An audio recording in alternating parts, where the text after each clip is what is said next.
क्या आप SIR form भर रहे हैं तो सावधान हो जाए, ये खबर आपके लिए। नमस्कार, मैं रियांशी और आप देख रहे हैं खबर समय।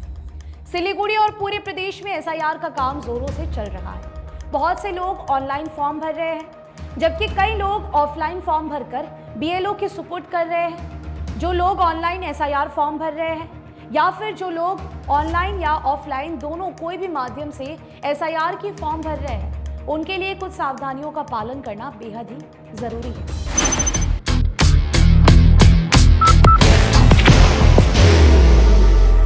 There will only be one insignia.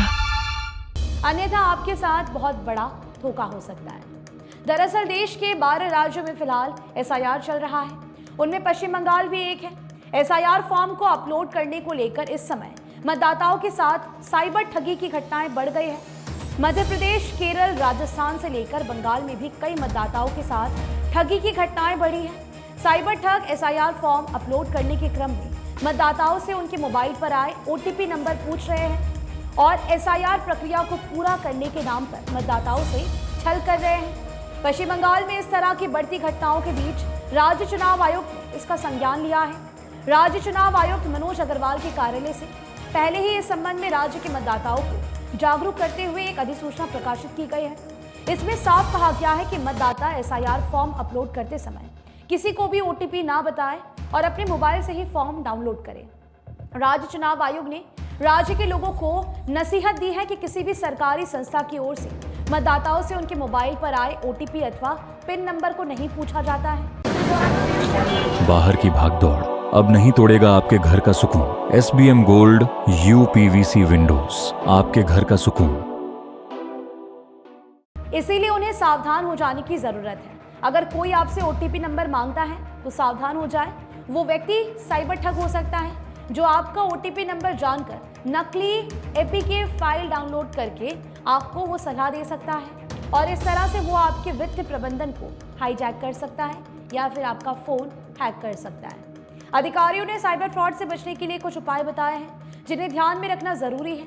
अगर आपने सावधानी नहीं बरती तो वे आपके मोबाइल नंबर को अपने नियंत्रण में कर सकते हैं। वे आपके पूरे फोन के सारे ऐप्स, सारे बैंकिंग स्टेटमेंट को अपने पास जरूर से हासिल कर सकते हैं। वे आपके मोबाइल में वायरस डाल सकते हैं और आपके यूपीआई पिन को भी चुरा सकते हैं और इस तरह से आपका बैंक अकाउंट खाली कर सकते हैं। अगर कोई अनजान व्यक्ति आपसे ओटीपी नंबर मांगता है तो उससे बिल्कुल साफ साफ मना कर दें और कह दें कि वो अपने इलाके के बीएलओ से संपर्क करेंगे और बीएलओ को ही बताएगा। अगर फोन करने वाला धमकी देता है अथवा कुछ इस तरह से बात करता है कि अगर आपने तत्काल ऐसा नहीं किया तो आपका बड़ा नुकसान हो सकता है, तो भी आप भूल कर उसकी बातों में ना आए, उसे ओटीपी नहीं बताएं।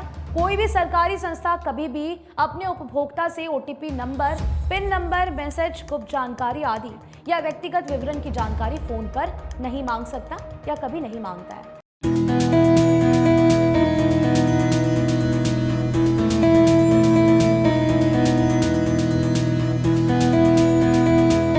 साइबर फ्रॉड सरकारी लोगो अथवा प्रतीक चिन्ह का इस्तेमाल कर रहे हैं, इसीलिए लोगों को धोखा भी हो रहा है। इन पर भरोसा करके लोग नकली ऐप डाउनलोड कर रहे हैं और छले भी जा रहे हैं। मध्य प्रदेश में इस तरह की कई घटनाएं सामने आई हैं। उसके बाद साइबर फ्रॉड ने बंगाल के लोगों को चूना लगाना शुरू कर दिया है। चुनाव आयोग ने कहा है कि अपने मोबाइल का इस्तेमाल करना अधिक सुरक्षित है, लेकिन किसी अजनबी को ओटीपी नंबर बताना खतरनाक है। इसीलिए आपको सावधान हो जाने की जरूरत है। अगर असमंजस की स्थिति बढ़ जाए तो आप पुलिस से संपर्क कर सकते हैं। ध्यान देने की बात है कि अगर किसी तरह साइबर फ्रॉड आपका ओटीपी नंबर हाथ लग गया तो वो आपसे फर्जी ऐप्स के जरिए नकली एसआईआर एपीके डाउनलोड करवा सकता है। इस तरह से नकली फाइल डाउनलोड होने पर इसके जरिए वे आपके यूपीआई पिन नंबर को भी प्राप्त कर सकते हैं। पश्चिम बंगाल और देश के अन्य राज्यों में एसआईआर के क्रम में बढ़ती साइबर ठगी की घटनाओं के बाद राज्य चुनाव आयुक्त मनोज अग्रवाल ने प्रदेश के लोगों को सावधान किया है। इसीलिए आप भी सावधान हो जाइए और किसी से भी अपने नंबर पर कोई भी ओटीपी आए तो वो शेयर ना करें। फिलहाल अभी के लिए दीजिए इजाजत। आपको बता दें कि आपके लिए खबर हमारे प्रतिनिधि सुरेंद्र श्रीवास्तव द्वारा लिखी गई है। आप हमारे खबरों को YouTube पर भी देख सकते हैं। हर समय खबर समय। धन्यवाद।